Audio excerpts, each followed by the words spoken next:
Ir a tomar un café es un ritual que va más allá de la bebida. Es un refugio del clima, un alto en la rutina, un momento de disfrute, pero fundamentalmente la excusa para que dos personas se encuentren, donde el café termina siendo secundario, y lo que vale es ese encuentro y esa conexión que se genera. Y ya no importa el clima, ni el tiempo, ni la rutina. Solo quedan dos personas, un encuentro y un café.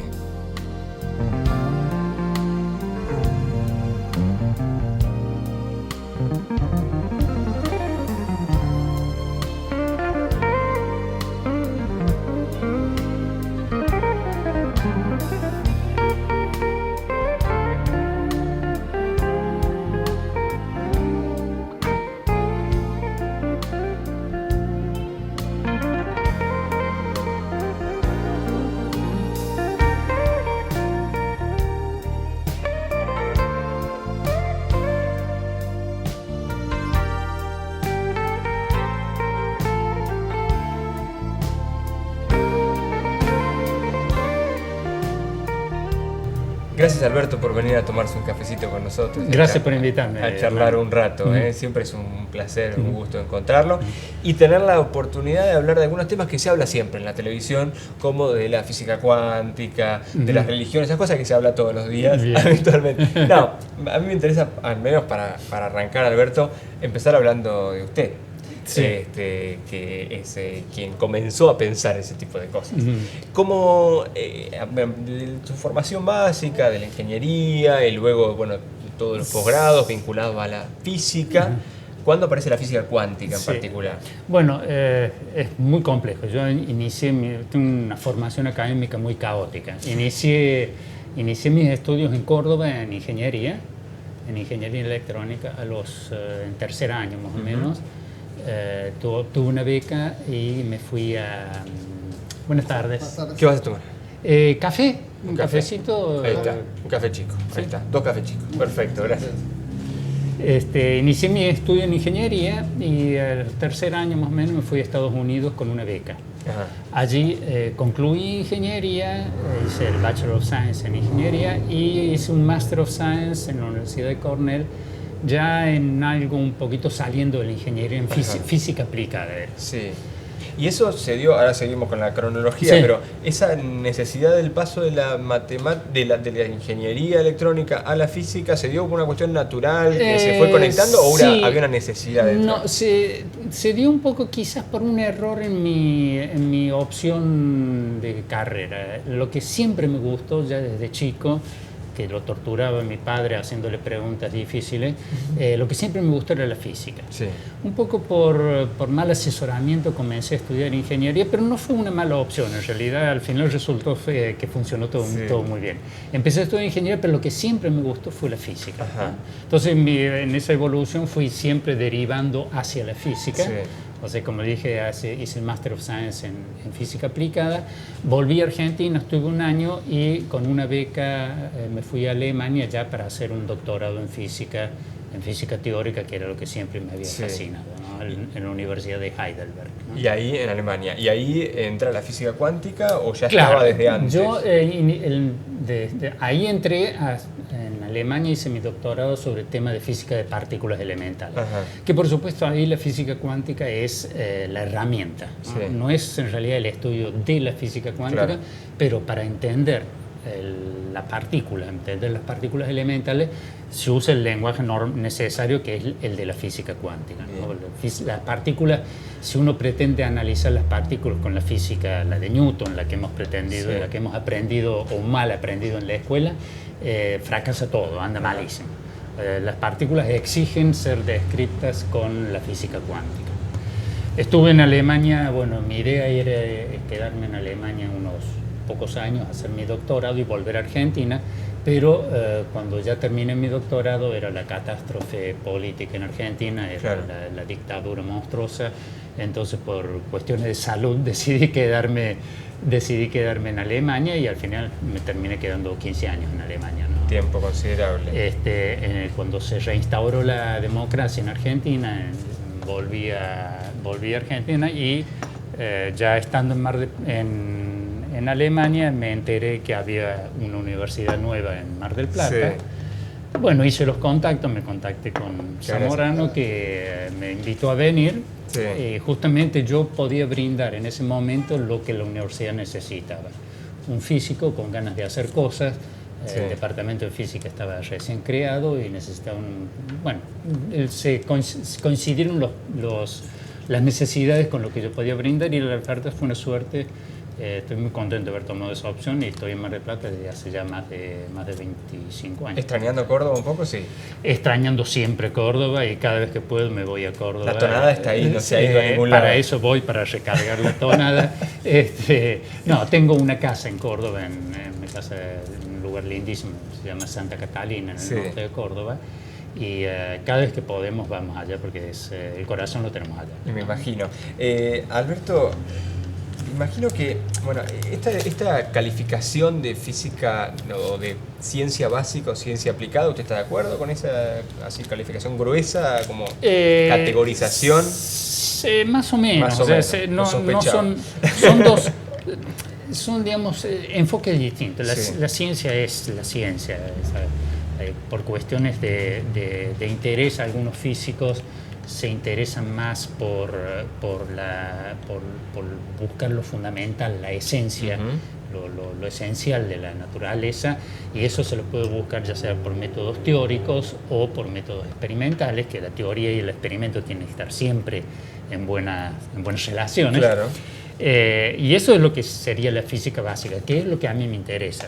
Bien. Pero muy loable también es los que ven a la física como una herramienta de aplicación práctica. Una herramienta de aplicación, entonces están buscando lugares y aplicabilidad de la física, de esas ideas, qué hacer con esas ideas para el bien o a veces para el mal de la humanidad. Desgraciadamente ha sucedido cuando los físicos se pusieron a desarrollar armas nucleares.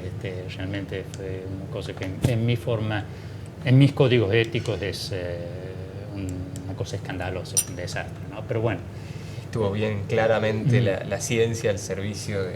Claro, la ciencia al servicio de la destrucción, y eso es una aberración, ¿no? Es una aberración que hay que tener cuidado de no culpar a la ciencia por esa aberración.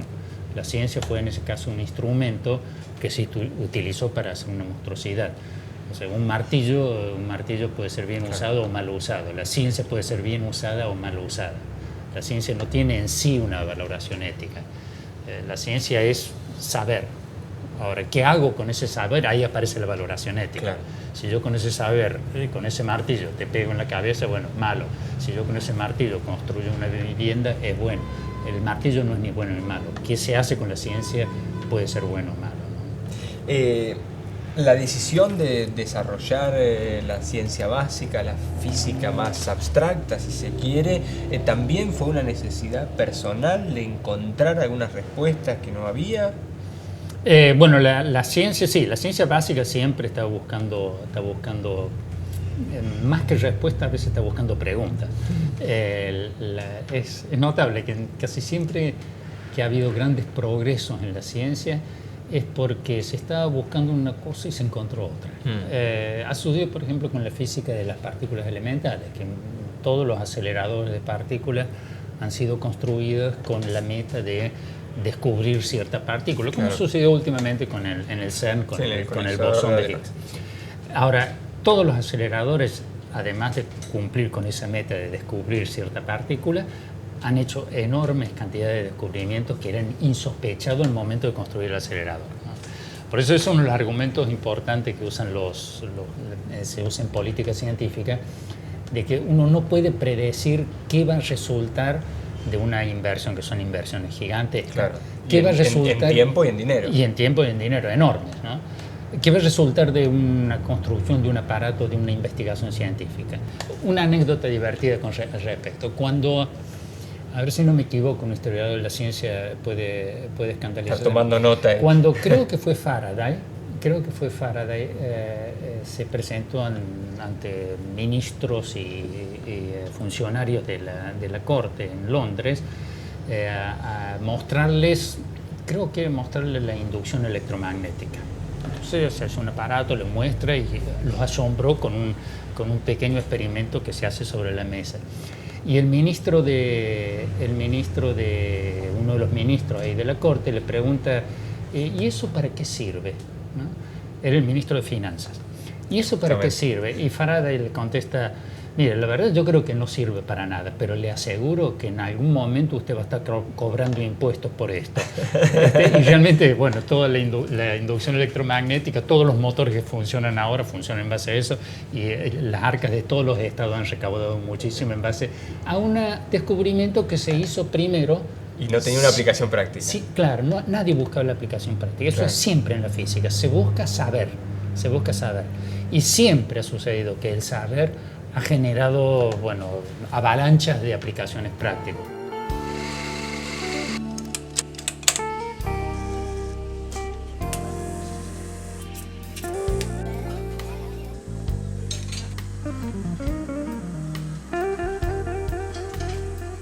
Consultorio Odontológico Primera Junta. Particulares y obras sociales. 472-3164. Porque nos gusta verte sonreír.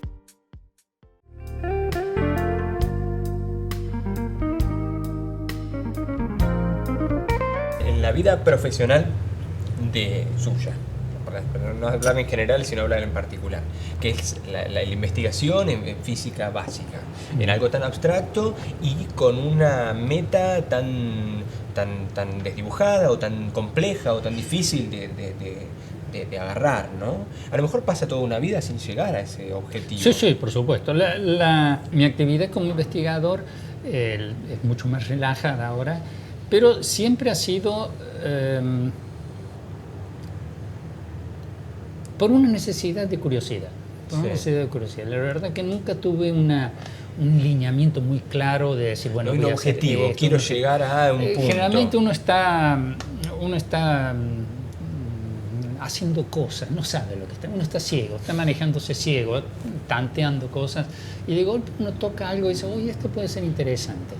Entonces tocas algo, te informas, la mayoría de las veces sucede que eso que uno cree haber descubierto ya lo hizo algún otro, o que lo que parecía muy interesante después de 2 o 3 pruebas muestra que no era nada, pero a veces uno toca algo interesante y eso desarrolla un tema para trabajar. Entonces uno se pone a trabajar, busca información, pelea contra las dificultades, contra las limitaciones intelectuales que uno tiene, que yo tengo, peleo contra eso y bueno, y cuando todo funciona bien, uno hace un trabajo que lo manda a publicar y ahí se crea otra pelea con los jueces que deciden si esa publicación es valiosa o no.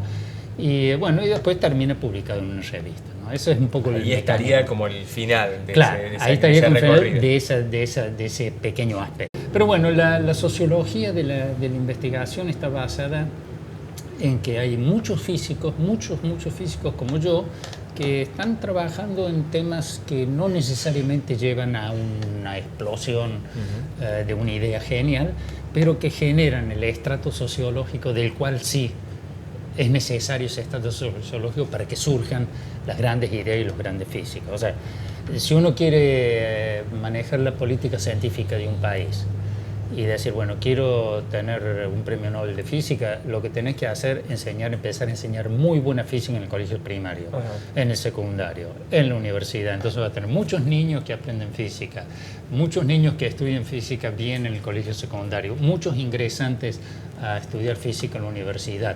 Algunos serán excelentes, algunos serán ultra sobresalientes y después de muchos años tendrás un Nobel, ¿no? Pero es garantizado. O sea, hay que ensanchar la base de la pirámide. Exactamente, alimentar bien la base. Pretender sacar un Nobel de la nada, eso no va a funcionar nunca. No, el azar alimentas solamente. bien, claro, la sociología y la política de investigación científica son eso. O sea, los países que tienen muchos premios Nobel es porque tienen una buena educación básica. No hay fórmulas mágicas, por supuesto, ¿no? No hay fórmulas mágicas. Hablando de fórmulas mágicas, mientras hablaba, en un momento usted dijo, tuve la suerte de participar de... Que usted me hable de suerte, me llama un poco la atención. No, la suerte existe. A veces estar en el lugar adecuado, en el momento adecuado, existe la suerte. No creo en el predestinado y ese tipo de cosas, ¿no? Pero ¿La suerte es lo mismo que el azar? Sí. Yo calificaría un poquito. La suerte y el azar son similares, pero el mecanismo de suerte y de azar dirigido produce maravillas. Es la idea básica del darwinismo. El darwinismo, en la teoría de la evolución, claro, las cosas pasan por azar, pero hay un criterio directivo, un criterio que dirige. Todo pasa por azar. Lo bueno permanece y lo malo no, por hablar en términos muy sencillos. Lo que funciona. ¿Y qué cosa decide en la teoría de la evolución? ¿Qué es lo que va a permanecer? Y la selección natural. Entonces, el azar con un criterio de selección produce maravillas. Bueno, ha producido toda la vida, toda esta cosa maravillosa que es la vida y que ha llegado hasta nuestra especie, pero es el maravilloso mecanismo de azar y selección. Bueno, en la vida real también, el azar está siempre ahí, pero si uno no está listo para pescar la oportunidad, claro, ¿no? El azar pasa. Las cosas son al azar, pero si la persona no está despierta, no está buscando, no está con los ojos abiertos, tratando de ver alguna irregularidad o alguna regularidad en la naturaleza, el azar pasan las cosas y nadie se entera, ¿no? O sea, con el correr con el desarrollo de la sociedad tal como la tenemos hoy en día, esa capacidad de estar despierto y atento a cuando el azar te pone delante esa cosa diferente, ese hallazgo, ¿eso se ha dormido o se ha despertado? Digamos, ¿estamos más predispuestos a encontrar esa oportunidad azarosa o menos? No sabría decirlo. Lo que sí creo que eso sería una de las funciones de la educación en la escuela, sería mantener vivo esa chispa de curiosidad del niño, que esté atento cuando pasa algo, enseguida despertarse e ir hacia eso. O sea, sí, no solo eso, sino que muchas veces el sistema educativo lo que logra es exactamente lo contrario. Hacer lo contrario. Exactamente lo contrario, ¿no? Dormir la posibilidad de estar despierto y atento para encontrar esas nuevas oportunidades, ¿no? Y la física en particular también ha trabajado mucho en lograr despertar esas conciencias o en reavivar ese espíritu curioso. Sí. El espíritu de curiosidad es fundamental en la física, es fundamental. O sea, yo no sé qué es esto, pero a tratarse de meterse adentro, tratar de entenderlo, ¿no? El espíritu de curiosidad ha sido un motor fundamental en la ciencia.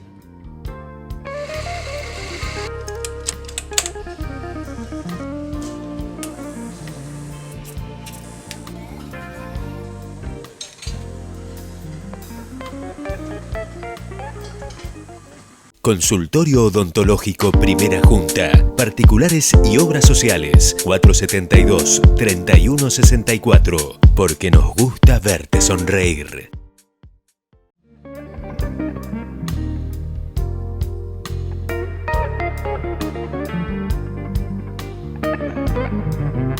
Yo una vez lo escuché a usted decir que la física cuántica o la mecánica cuántica, no sé exactamente ni siquiera la diferencia entre cada una de esas cosas. Es lo mismo, son sinónimos. Perfecto. Ha logrado explicar el origen del universo, con lo cual pasa a dejar de ser necesaria la explicación sobrenatural para que entendamos el origen del universo. Sí. ¿En qué momento aparece en su vida en particular esa revelación? Bueno, mi transición hacia el ateísmo, y debo explicar no solamente ateísmo, sino ateísmo militante. No me gusta la palabra militante, ateísmo activista. Ateísmo activista. Ha sido, bueno, como todo niño, todos los niños nacen ateos, porque el niño es ateo. Sí. Cuando nace, después empieza a entender cosas, le implantan el virus de la fe, dice Richard Dawkins. Es como si le pusieron un virus que después lo va a transmitir a otras generaciones. Le implantan el virus de la fe y cuando está en una temprana edad que el niño no es crítico, acepta todo lo que le dan, y en ese momento le ponen la fe al niño. Me pasó eso a mí, por supuesto, y fui profundamente creyente y activistamente creyente también en la religión católica, hasta los 22 años más o menos. Ya un muchacho grande. Ya grande, pero realmente mi relación con la creencia era muy profunda, no era solamente social. Claro, social, como la sociedad. Realmente yo estaba permanentemente presente, sentía permanentemente la presencia de Dios. O sea, estaba realmente... me arruinó la juventud, la verdad, eso. Me arruinó la juventud, un momento donde debería haber gozado enormemente de la vida.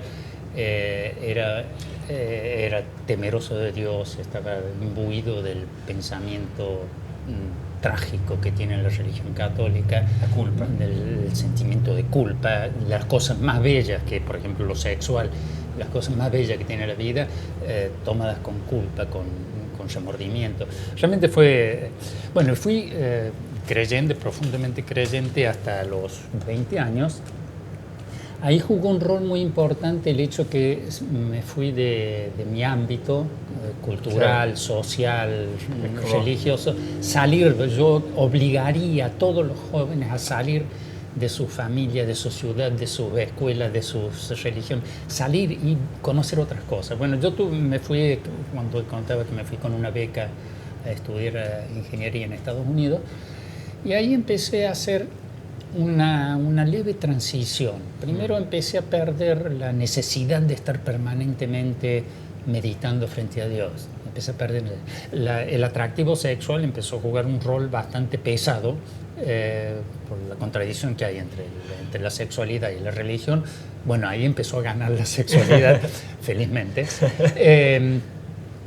Y empecé a hacer malas lecturas. Bertrand Russell, empecé a hacer mal, en particular Bertrand Russell, ¿no? Nietzsche. ¿Pero era porque la religión ya no daba las respuestas que necesitaba o porque la ciencia empezaba a dar esas respuestas? Todavía que la religión no era que la ciencia estuviera suplantando a la religión, no lo estaba suplantando. O sea, el descreimiento empezó Estaban antes. separados. Yo tenía mi interés científico y mi parte mística, ¿no? Lo que yo creo que fue más la experiencia vivencial, la vida, que me fue sacando de la parte mística de la religión, ¿no? Y después, bueno, como dije, las malas lecturas, me fue intelectual. Ahí empezó a trabajar el intelecto.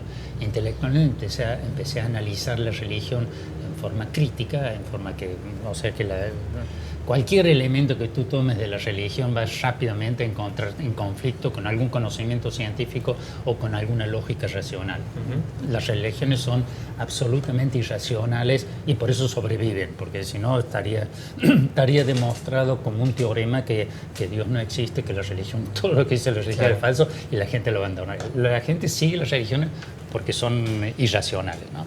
Bueno, entonces hice la transición hacia un ateísmo primero intelectual y hace unos pocos años ya me volqué hacia un ateísmo más activista. Me invitó un amigo, Fernando Lozada, me invitó a participar en un congreso de ateísmo y después fundamos una asociación de ateos en Mar del Plata y bueno, ya empezó a hacer... había una necesidad como también de despertar a otras personas a ese mismo pensamiento. Sí. O sea, yo la verdad que así como te decía hace un rato que el ateísmo, la religión arruinó mi juventud, yo podría decir que el ateísmo está enriqueciendo mi vejez. Está enriqueciendo. Realmente uno encuentra en el ateísmo una fuente de alegría, una fuente de respeto al hombre, de respeto a la vida, de respeto al humanismo, de respeto a la belleza, que muchas veces la religión mantiene como reprimido. La verdad que para mí el ateísmo me ha despertado una nueva forma de ver la vida, de la cual estoy infinitamente agradecido. Ahora, Alberto, hay una angustia fundamental y en la esencia del ser humano que es la única certeza que todos tenemos en la vida, la muerte, es que nos vamos a morir. La muerte, sí. Evidentemente las religiones surgen básicamente para suplantar y para hacer llevadera la vida, claro, y sobrellevar esa angustia, claro, fundamental. Si usted se la saca a la gente, ¿qué queda? Justamente ahí está la religión. O sea, la muerte para el ateo no es una transición hacia otra cosa, ¿no? En la religión, con la religión católica, la católica, porque los judíos tienen un concepto, no tienen una vida después de la muerte. Pero bueno, el católico sabe que se muere y después empieza algo. O sea, la muerte es una transición. Ahora, ¿qué es lo que empieza después? ¿No? Y empieza y no termina, es eterno, empieza para siempre. Entonces uno empieza a pensar, bueno, ¿qué me va a pasar después que católico? ¿Qué me va a pasar después de muerto? ¿Me salvaré? ¿Entraré entre los elegidos a la diestra de Dios Padre? ¿O estaré condenado para siempre, en toda la eternidad? Entonces te das cuenta que para el creyente, para el católico en particular, le tiene pánico a la muerte, porque ahí se va a decidir la salvación eterna o la condena eterna, y parece que se decide por penales, porque nadie tiene... No está claro el criterio. Nadie tiene la certeza. Los grandes santos de la iglesia, ellos se dicen pecadores. Claro. Y se dicen pecadores, se dicen que no. Bueno, si los grandes santos son pecadores, ¿qué habrá para el resto de la gente? No hay certeza de que nadie se salve y es para siempre. Pánico a la muerte. En cambio, para el ateo la muerte es... En cierta forma, para el ateo la muerte no existe. Lo que existe es la vida, y la muerte es el instante final. Se acabó. Cuando se acaba la muerte, ya no hay nada, ni no vida, ni nada. El alma, nuestra cosa, esa cosa que llamamos alma, reside en la organización de nuestro cuerpo. El día que nuestro cuerpo se degrada, el día que se deshace toda nuestra biología, bueno, el alma se degrada y no permanece nada. Lo único que permanece de nosotros es el recuerdo que dejamos a nuestros hijos, a nuestros amigos. O sea, ¿pasaría a ser ese el sentido de la vida entonces? ¿Te parece poco? Me parece fantástico. Yo que el día de mañana alguien diga, che, este Alberto era un buen tipo, justifica toda la vida. Justifica toda la vida. Si los termina el programa, yo le dejo un regalito nada más, a ver si le gusta. A ver. Ábralo, a ver si... ¿Un regalo? Me encanta recibir regalos. Uno siempre dice, no, ¿por qué? Pero la verdad es muy lindo recibir regalos. Esto me suena. ¿Me suena de algún lado? Esto me suena de algún lado. Ahí está. Bellísimo. ¿Ese es usted? Lindísimo. ¿Sabe qué la historia de ese Esta es la portada de un libro que hice, que una de mis pasiones es la divulgación, la transmisión de la física, más que divulgación, la transmisión de la física a ambientes que no son físicos, a los humanistas, ¿no? Y un libro que hice que me ha dado enormes satisfacciones es un libro que se llama Física en perspectiva humanística, y esta es la portada, que tengo que decir que el dibujo es un excelente dibujante, Paco Olivo, arquitecto, ¿no? Claro, es arquitecto y es un excelente dibujante. Yo primero fui a pedirle que me haga algunos dibujos para el libro, y al final a él se le ocurrió meter un personaje, que es que evidentemente me está copiando a mí, meter el personaje que se pasea por las páginas del libro. Entonces uno le encuentra a este personaje dentro del libro con distintas actitudes. Es un excelente dibujante y ha logrado muy bien. Y para el que no lo conoce, Alberto, sabrá que se moviliza en bicicleta para todos lados, ¿no? Así que también eso es parte de su, muy lindo, está muy lindo. Bueno, nos quedamos con muchísimas cosas más para hablar, así que... La próxima seguiremos. Con mucho gusto. Gracias, Alberto. Hernán, muchas gracias a vos.